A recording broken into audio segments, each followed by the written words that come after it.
Amazing. That is my goal, yes. Okay. So, But I will make welcome sure. to my feeble attempt of explaining lighting to you. You guys are audiovisual tech class, right? AV Tech? Yes. So, I'm sure Frank has probably talked about the different aspects, and you're learning lighting right now. But in the audiovisual tech world, you have tech people that manage everything from audio to video to lighting, right? AVL. And typically that person is well trained in one area and then kind of dabbles in the other and can do that. I'm an audio guy, okay? I love audio. I know a lot about audio. Lighting, I've gone to a few certification classes. I know enough to be dangerous, but your very young Cameron knows way more than I do, and he can chime in some too. But basically what we have here in Christ Chapel is an LED lighting system that allows us to do quite a bit with this system. We can host anything from classic symphony concerts to full production of a band of Christian bands and comedians and all kinds of stuff that come in here. We can support them and integrate our lighting system into them. In the lighting world, there are two really basic types of lighting. There's conventional, which is your light bulbs. What a lot of you probably have at home right now is just screw in the light bulb, unless you have the fancy LED ones. But it's the old filament, right? You introduce electricity, it starts to glow, and you have light, right? It's the Edison that's been around for forever. And then, more recently, we've gotten into LED, right? Does anybody know what LED stands for? Not Cameron. Something emitting diode? Laser? Not laser. Light? Light emitting diode, right? It's just a little element that can emit light, and it's super efficient, right? It draws just a fraction of the amount of electricity that it takes to turn on that filament in a regular bulb, okay?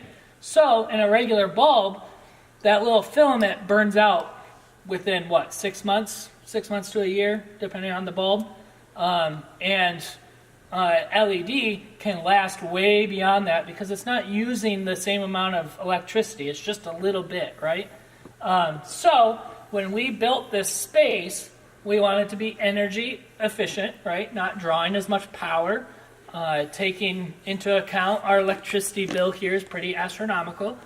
And then thinking through, what do we want to do? With a traditional light bulb, you turn on that filament and it glows, and you don't get to change the color. You don't get to do anything. You have to filter it somehow by putting something in front of it to change the color, right? With an LED, you can tell it what color you want it to be. You can introduce different pieces to it to allow it to change color and form and whatnot. So we built LED fixtures into this building.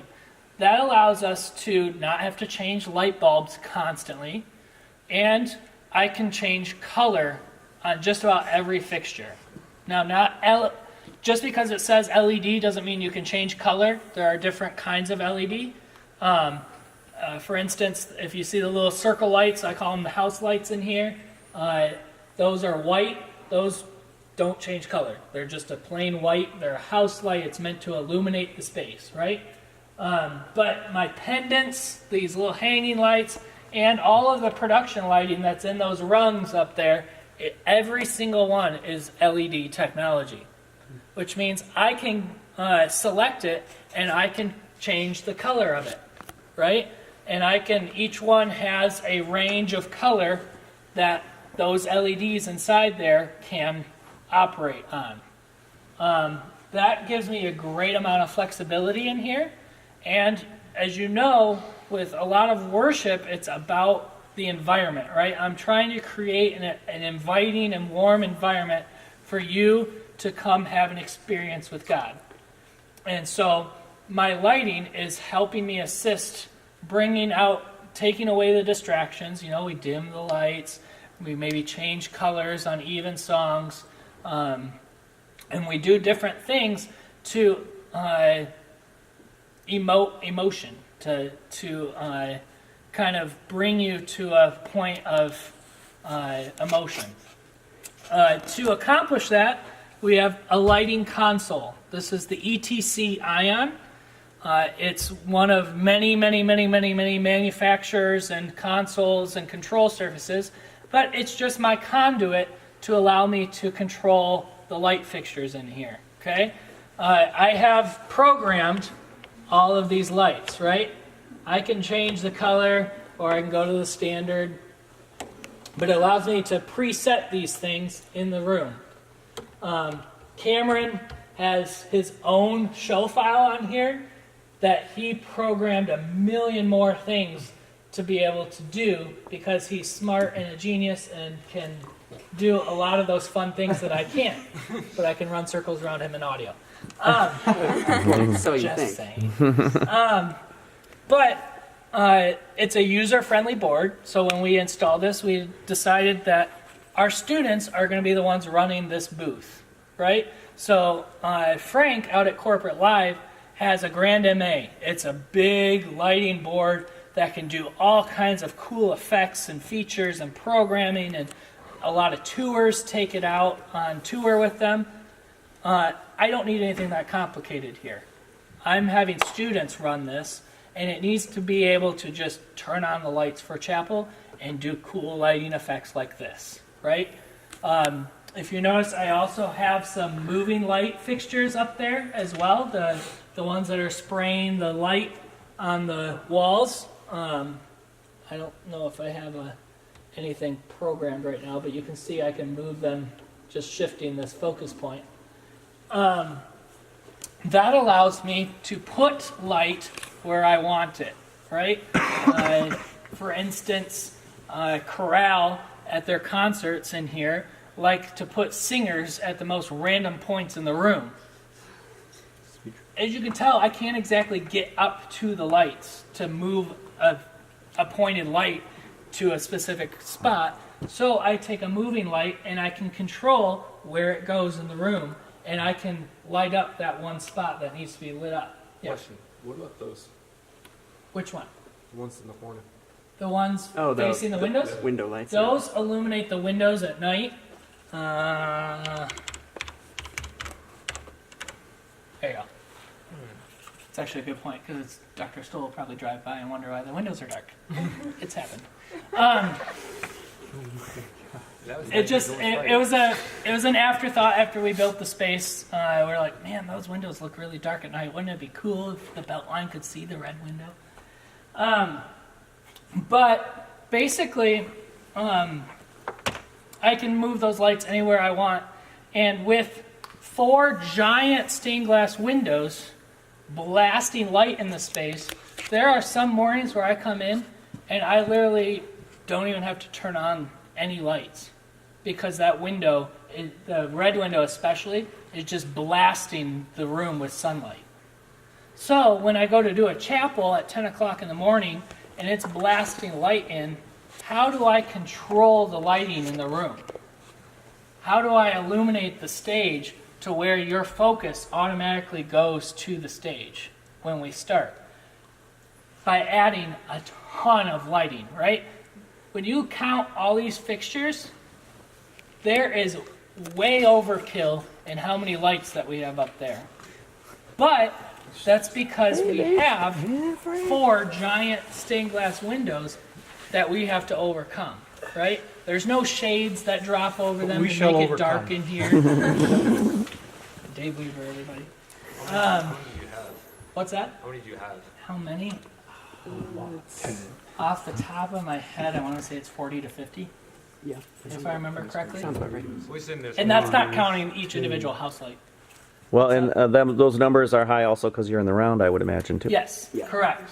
So, in lighting terms and very rudimentary terms, when you are trying to light up somebody on stage, if you just put light on them from the front, they're just going to kind of blend in, right? you're not going to be able to get any kind of form out of them. Some of you video people know what I'm talking about. So what do? You add some backlight, which gives you the profile of them. You start to see, and they separate them. I've had problems in here with events where I'm using the stage, and then I have a camera shot, and you see the back wall. And there's no separation. There's just this big chasm there, and because there's no light back there, I didn't have that lit up. As soon as I lit it up, it created that separation. I could see the person more clearly. So in the round, we had to be prepared to light it from every possible angle. So there is a light pointed at the stage from every possible angle so that every spot is theoretically covered. Dr. Stoll likes to stand center stage. I have noticed a big hole there. If you notice, as he wanders, his face will go from nice, glowing, lit up to kind of like really dark and weird, just in this kind of movement right here. And part of that is how difficult it is to get up and physically move those lights. It's not as easy as just getting a lift in here and doing it. I have to get a lift that can go over the seats, and that lift can only get to the first rung. We have to rent a $5,000 lift to get up to the top tier. I mean, it's just complicated. Wow. Yep. That's one of the things that was not thought through in the design was how do you get to the lights? Oh, they're LED. You don't need to get to them. Okay. That's great. Kids. There are different types of fixtures, right? So one of the things that you'll be learning throughout this course is what kinds of fixtures are there. There's fixtures that have a fixed beam to them. They're very focused and circular. There's other fixtures that are washes, which means they're just a big blast of light with no particular like beam to them where you see a circle on the stage. There's lights like these pendants that are just colored accent lights. There's the moving light fixtures. And you'll hear terms like ellipsoidal. Ellipsoidal refers to how the light is coming out of the fixture, right? There's lensing inside the fixture, and it's actually in the shape of an ellipsoid. And that's how the light hits that lens and then disperses out of the fixture, right? So in learning this, you have to learn how to pair those features with what you're trying to do.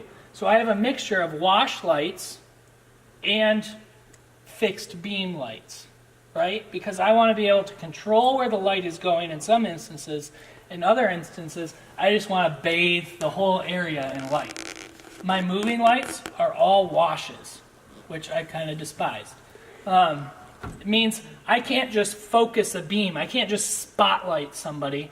When I put it on something, it just washes it, right? And I can demonstrate that, or Cameron can in a second here. So then with ellipsoidals, you can also put a lens. It's a big, a telescoping lens that changes how much light is coming out of it, right? So if you look up at these lights, there's different attachments that you can see on the end of them, right? Some are really big and long and weird looking, and some are kind of smaller. That is controlling how much light output is coming out of that fixture. And how far am I trying to shoot that light? So our lighting designer, we had a company actually design the lighting in here, went through and mapped out, I want to hit this spot on stage, and to hit it with this size of beam, this much light on the stage, I have to have this fixture with this lens at this distance to do that, right? It's a lot of math. And I can actually demonstrate that here. Let's do this. If I take number one, okay, that's just one fixture aimed at the stage. Right. There's another one. Right? I'm just adding lights. There are 40-some lights just at the stage, It's closer, right? closer to 60, actually. On the stage. Yeah. Pretty sure. The stage is 1 through 44. Yeah. Right? So take each of those and multiply it out, and I have to fill all of the stage space adequately. That's a lot, right? So there's a lot that goes into planning lighting. A lot of what I do involves coming into systems that are already designed, right? Something like this or Matthews, where somebody already did all that legwork for me. They designed it for me. But now I have to use it in a practical sense, or I have to assist my students in doing it. How many of you went to Dancing with the Sections? Did you guys know that Cameron was the one that did the lighting for Dancing with the Sections? Yeah, I did. Some of you did. He killed it, right? Yeah, you did. What did he do? He used a different type of fixture. I don't even know what the classic term is. It's an uplight. All it is a fixture. It's a big box fixture, and it just blasts light. It's a wash. It's a wash light. And he positioned them at certain angles, and he put them at the front and in the back and up the walls, and just putting color everywhere, but in a designer's mind, right? Making it look, and that's part of how we deploy things here. And what a lot of lighting is about is thinking through an artistic mind and what would make a really cool visual effect. So you guys have been talking a lot about audio terms. Audio is a lot about the hearing sense. Lighting is very much visual, and when you go to a concert, you expect a really great light show these days, right? Tons of moving lights and cool effects and lasers and stuff like that. So Cameron was just scaling that down to what equipment we had in there. I don't have any moving lights in Matthews. So he took what he had. It's a tragedy. He took what we had and designed a really cool show. Anything you want to add? Am I skipping over anything? No, you killed it. He had a question. This is great. Yeah. I do have a question. So for like Dancing with the Sections, was it? I'm guessing it was all like you pre-programmed it with the I music? pre-programmed what I could. I had like their 15-minute rehearsal beforehand to program all of that. Oh, wow. That was it. I literally couldn't get to the console before that. So, like 3 of those shows, I didn't have anything pre-programmed, so I was just busking on the fly. But Define busking. busking is basically where you're controlling them as the event is happening. Like you don't have it preset. Yep. So Busking, for me, party light, yay, right? Ballyhoo. Take this party light and times it by 15, right? He came up with a ton of cool looking effects and looks, right? Visual cues, and then went, well, that would work really well right here, and push that fader up and do that look, right? That's busking. That's just on the fly making it look cool, right? So that's what this console, it's limited, but yet it has some really cool features. One of the really cool features, I'm actually going to go to a different show file here, that's Cameron's. It has what's called Magic Sheets. Magic Sheets is the unique feature of this console where I can create a layout of my room on the screen with every light fixture mapped out on it. So I click on the screen and it selects that fixture, and then I can create cool buttons and things to do right here on the screen without having to type in the number and then go to the color wheel and change the color and change the direction. It's all presets, basically. What a lot of churches do with this is a touch screen, this side is a touch screen. An experienced lighting director will come in and create this awesome stage look because the volunteers may not know how to program the board at that level. Take a picture of it, import it into the console, and put it in Magic Sheets, and you make that picture the button for that look. So all that volunteer has to go do is go, I want that look. Boom, and everything changes. Right? In a room like this, it can be a little complicated. Yeah. Several students have taken a stab at it. I never have because it's a little intimidating. The people here in the booth, I'll turn this around here in a second. You guys can see here in the booth, if I zoom out and scroll back over, you can see a basic layout of the room here. It shows me all the fixtures that are currently active and what color they are. I can select it. I can select that and change it, right? And it'll show me right here, visually, what it's doing. Hold us a second. Right there, and this is a touch screen, so I can select stuff within this layout. What Cameron has done, I can go, yeah, he's got shortcuts. What Cameron has done is created a layout of potential easy to grab buttons and uses, right? So when I want to, it's asking me, what do I want to change? The stage front light, the stage back light, house lights, pendants, columns, peak, choir, movers, more options, right? That's the first column. And the second column, what do you want to do with it? Do you want to make it brighter, dimmer? Do you want to change the color of it? Do you want to, for the movers, do you want to change, where do you want the mover to go? Do you want it to go to the stage? All of that is specific information, right? Programmed information where he had to go in and program, tell the mover, this spot right here, that's the stage. Remember that. And then go back and tell this button to go to that position and label it the stage, right?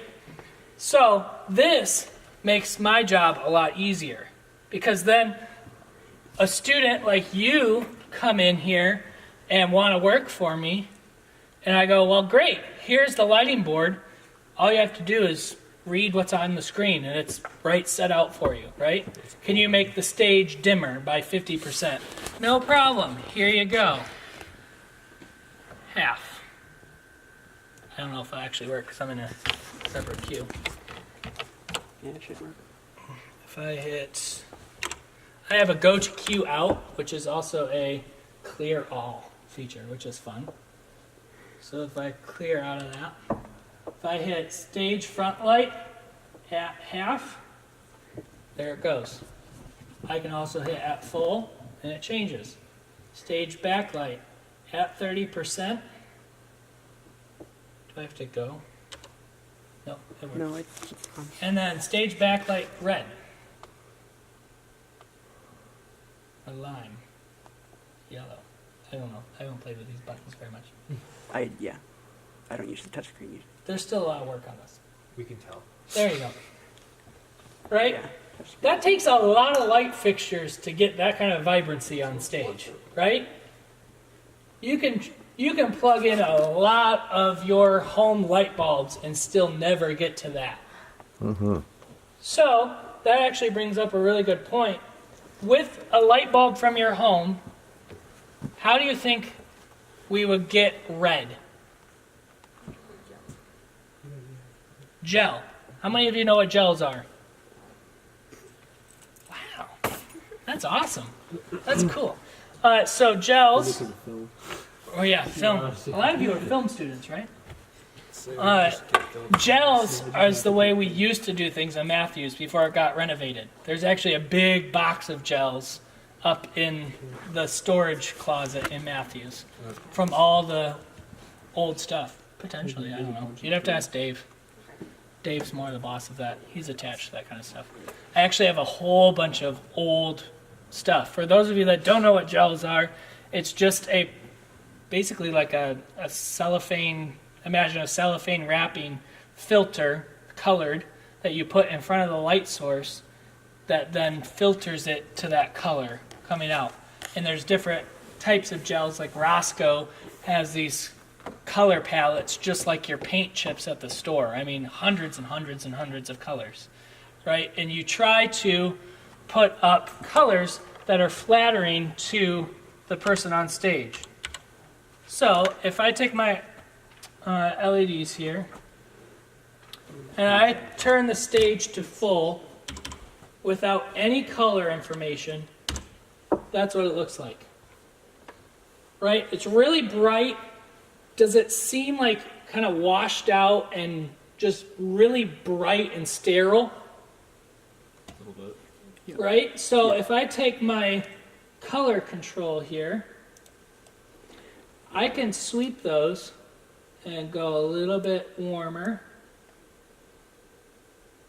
I can also go crazy, crazy colors, right? But I can also, what we do for chapels is just warm it up just a skosh, right? This is just slightly off of white, right? So it gives me a little bit warmer tone on the face, and in like cameras and photos, it's a little bit less washed out. There's more life. It actually looks like there's blood in their veins. For something like athletics, right?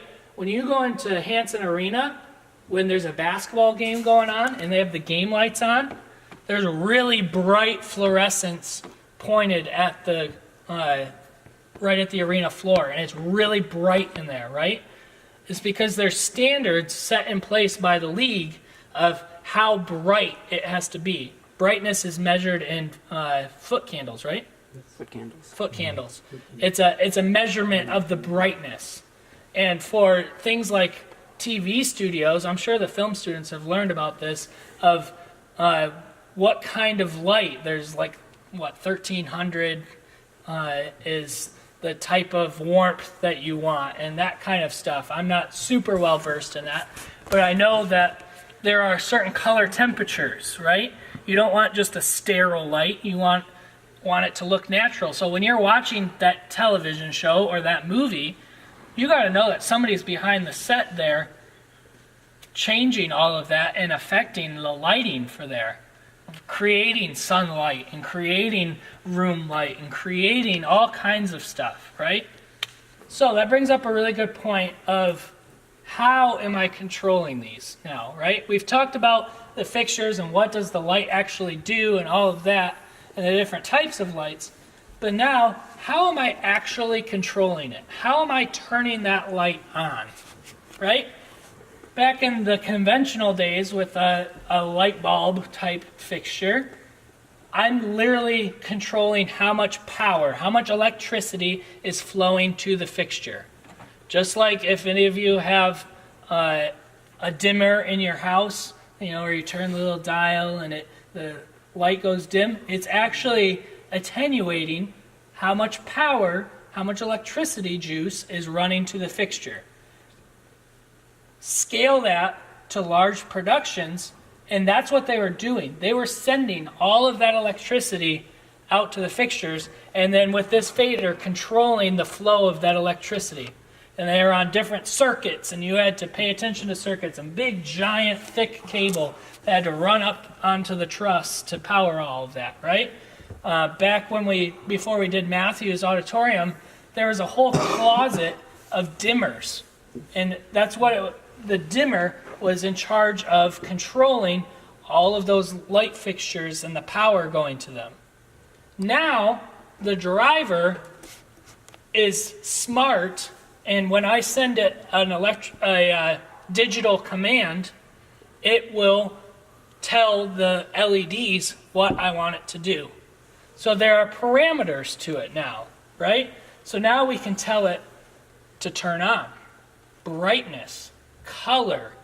I can send multiple types of colors. So in video world, you have like RGB, white, and some other cyan and all of that, right? Now you start getting into, with several of these fixtures, there's different types of fixtures and what elements of it you can control, how much of that color you have control of, right? And how fine. So you get a cheap knockoff Chinese product, you may only be able to control a very limited number of parameters within it. But you get a really nice expensive fixture. These are like 2 to 3,000, I want to say, each. Then you start being able to change more of the parameters. So then, how am I getting that information up there? So now we're into DMX. Does anybody know what DMX is, besides Cameron? Has anybody seen a DMX cable? Frank has. You have. So DMX looks, if I were to pull out a DMX cable and show you, without looking at the ends, it looks just like an XLR cable, right? In fact, I've mistaken it before and tried to plug it in and go, oh shoot, this is a DMX cable, right? It looks identical, except when you look inside of it, it's 5 pins instead of 3. So I've done that with phone cables. Yep, it's the same kind of thing. DMX allows me to send more information over that one cable, right? It has more connectors in it, more physical pins, more wires, and I can send more information. So over that DMX, I send all that information up to the light fixture to tell it, I want you to turn on, I want you to go to this brightness. For the moving lights, I want you to go to this position. I can control the pan and the tilt of the fixture, right? You start getting into all of these parameters, and that is really the benefit to using this more digital infrastructure is the control that you have over each and every fixture that you own. So there are DMX channels sent out to every single one of these fixtures in the room. Okay? DMX operates on universes. And this is where I started to get confused when I first learned about lighting. I was like, wait a second, I'm an audio guy. I plug it in here, and I plugged into one, it should show up on one. In the lighting world, you have universes, and you digitally program your fixture to a channel within that universe. Each universe has 512 channels in it. Now, when you're doing your counting, it's not just this fixture is 1, this fixture is 2. You have to count one channel per parameter that you are changing. So a lot of these fixtures have, 9 or 10 parameters to them? They take up 10 channels within that universe, right? So when you multiply that out with all the control that I have in this room and all the fixtures, I'm using 4 different universes, 4 different sets of 512 channels, because I have to be able to give that light over there 10 channels, and the light next to it 10 channels, and the light next to it 10 channels, right? And then I come back here to the board, and I say channels, universe 1, channels 1 through 10 are that fixture. And this board actually knows it has a catalog of hundreds of fixtures that are out on the market right now, that it knows how many channels, what each of the parameters are, because then once I know where they're at, now which one is which? Is it 3 is green, or is it 4 that's green? Is it 5 that's red? I don't know. And I need to be able to control it properly, right? So that's where it starts to get really complicated, and having a professional doing that is going to save you a lot of time, right? Also, DMX can also be transmitted over a network connection.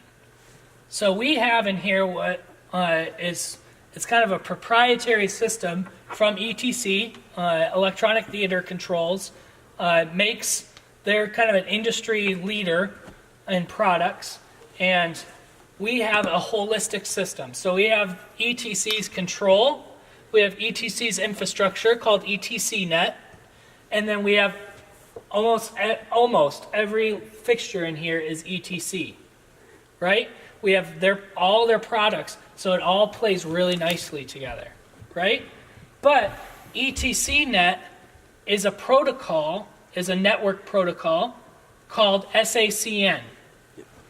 SACN is a very generic protocol. It's a lighting protocol. It's just like, it's equivalent to DMX, but it can do, how many universes on it? Like 4?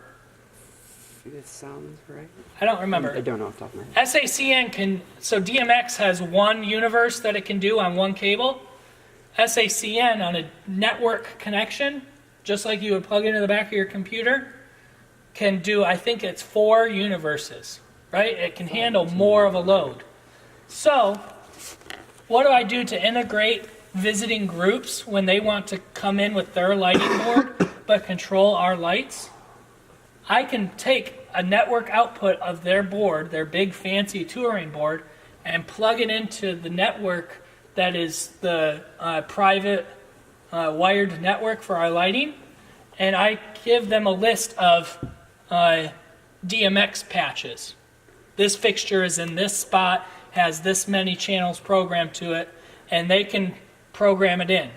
So John Christ was here back this last fall, and they had this big giant lighting board that they put back here next to our stuff, and he controlled all of our lighting. All he had to do, I just had to sit here and read the channels to him. Say, the stage lights are blah, blah, blah, blah, blah, blah, blah. Here you go. He goes, this range of lights equals this, boom, control. I mean, it was that simple, because his system knew instantly, it's this type of fixture, it's this many of them, they take this many channels, and they're in this range. Here you go. Have a nice day. Right? That's the beauty of lighting. In Frank's world, out at Meyer Gardens over the summer, corporate has a whole lighting rig, and the lighting director out there has to talk to each and every tour lighting guy and integrate the existing lighting system. Sometimes they use all of it, sometimes they use none of it, and you have to be able to integrate it effectively. And that's where I have done a ton of learning, is figuring out how to integrate people into our existing lighting system. If somebody came through here with a lighting board that did not have SACN, did not have that network jack on it, and only had DMX, right? I would only be able to hand them one universe of control. I have what's called a node. It's a device that translates from DMX to SACN, to the network connection, and I can program it and say, here you go, you have universe 1. You can control any fixture you want within universe 1. And I do believe universe 1 is just the house lights in here. Yep. Why can't you give them the other I could, universes? If they wanted to, I can select any other one universe that they want. If they want universe 2, I can give them universe 2, but only universe 2. Why couldn't you just take all the universes, put them into one separate universe, and call it like universe 0? Because universes operate, they only allow 512 channels, Oh, okay. right? But why can't you quell out all 4 universes? What do you mean quell out? Like, you said you can only give them one universe, but this system is sending up 4 universes, right? Yep, because this board is not taking a DMX connection right out of the board. Oh, it's going... It's SACN. It's that network connection right in, right?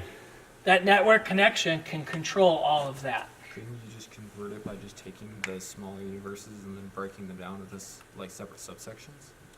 You could if you had the right equipment, but we don't have that on hand. Yeah. I was just saying, And- I'm pretty Yeah, almost like a reverse S... What do you Yeah. call it? SC... What? Yeah. If you had a bigger SACN. node, basically. Yeah, you if I could. had Yeah, a, no. if I had a You node understand what I'm with saying. more DMX ports in it, sure, the node would be able to translate as many ports as it has into that single stream.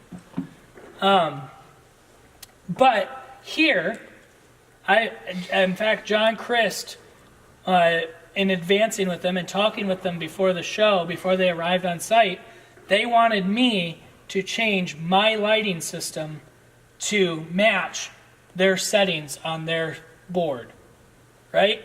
They had like a media server connected over one of their network ports, and they had their fixtures that they were controlling, and they wanted us to change our our programming, our addressing to match their network settings. And I was like, sorry, this system was designed by a professional, somebody beyond my abilities, and I would not feel comfortable making those changes and then saying goodbye to you at the end of the night and being left with a system that I have no idea how to revert back. Right? It's not as simple as just changing a show file on the board. It's a system-wide. There's a rack. We can actually go back there if you want. Back in our boiler room, there's a rack that controls. It's just network and control for all of this that I would have to change. Do you have backup? Backup. So there is, in emergency situations, this system is tied into our alarm system in here. If the fire alarm were to go off right now, all production lighting would turn off automatically, overridden. And if it was dark, you say I'm in the middle of a show and I have all the house lights out, house lights would instantly come on. When we lose power, the house lights are on a battery backup. Well, Battery or I generator. was talking about a backup. Like, do you have a backup for like the information you have for the lighting setup? Oh, yeah, then you the could just contractor does. Okay. I would have to call in the contractor, which is extremely expensive. I mean, one 2-hour visit can cost Basically, what I'm $500 saying is, easily. is that how hard would it be just to take a backup, have it where you flash whatever they want and say, hey, do whatever the heck you want, and then just reflash the exact same stuff back? I could, but that's very involved, and if something goes wrong, I'm strapped. Well, wouldn't their request require you to get up there and change addressing on the fixtures as well? Potentially, but there is, over this network, there is, imagine this server that is controlling all of the information coming and going, right? And I would have to go into that server and change the addressing on it. And you're right, I could you save could just settings and then just revert it back. Put it on a dump drive and then But be like, I'm not well enough trained in that Okay. system and that setup and those technical details to feel comfortable Okay, no, doing that. I can understand that. Well, it brings up a good point in production. In audio, we get sometimes the same thing, like we're doing a big festival. I use B93 as a good example because I have so much distributed audio. Yeah. I got a bunch of programming in the house desk, and now the guy's like, well, I want individual control of all these components, right? Well, I've built in all the delaying and the EQing and the shading and phase alignment and all this stuff. And we have to tell the guys, no, we can't give you individual control over everything because there's all this programming going on. And you're in the middle of a festival, so ultimately this artist is only playing for an hour. Yep. So now I got to rewire my whole system in between acts. It just doesn't work. Well, the reason I'm asking is like I've worked on stuff before where we had it once where the entire system basically just broke. So we had it where it was all automated, so we could just keep pressing a button. Yep. The entire system basically crashed. We had to reload up everything, and so we were like, crap.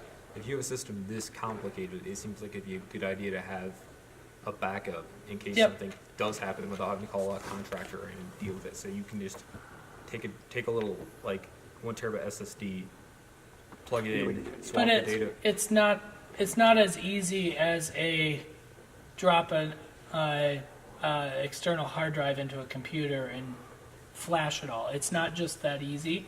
It's components other than computers running. No, I'm this, talking about just right? the data part itself. Well, I'm sure you guys back up your board files. Our show files Right. are on here, but the show files aren't going to fix that. No, but I'm saying just in case But it did happen. but there are hard copies. So there's a patch.